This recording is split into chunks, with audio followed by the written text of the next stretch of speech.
Professor Harrison, you gave the example of the contrast between Ibero Catholic culture in Latin America and the Protestant Protestant culture in North America. You have a larger study in which these kind of questions are extended globally. Right. You all should have a copy of a table which is probably very mystifying to you. It is a table that appears in, it is actually the basis of chapter 4 of my most recent book, The Central Liberal Truth. And what it does is take 117 countries and based on predominant religion, assess each of them against 10 indicators of progress.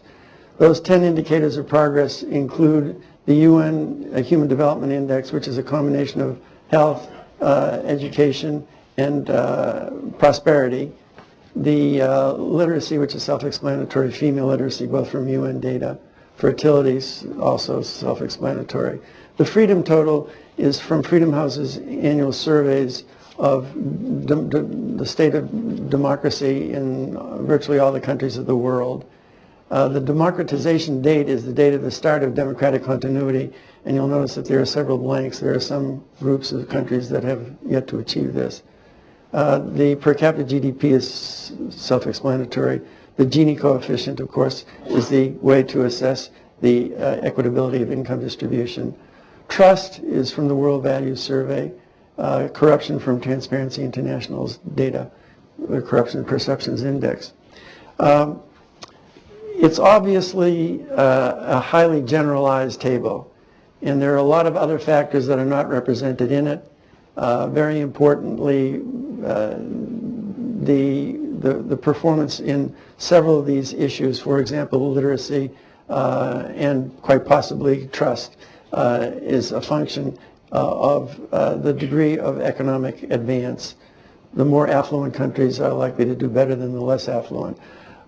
We have tried to take into account some of the income effects on this table by breaking out first world countries in the Protestant, Catholic, and Confucian groups from the others. The weighted, by the way, weighted averages are weighted by population. And there are a whole host of other factors that could influence this. So you've got to look for very, very gross discrepancies. And when you do find them, you're led to certain conclusions. And the conclusions that we reached, again, they're elaborated on in chapter 4, are that generally Protestants have done better than Catholics.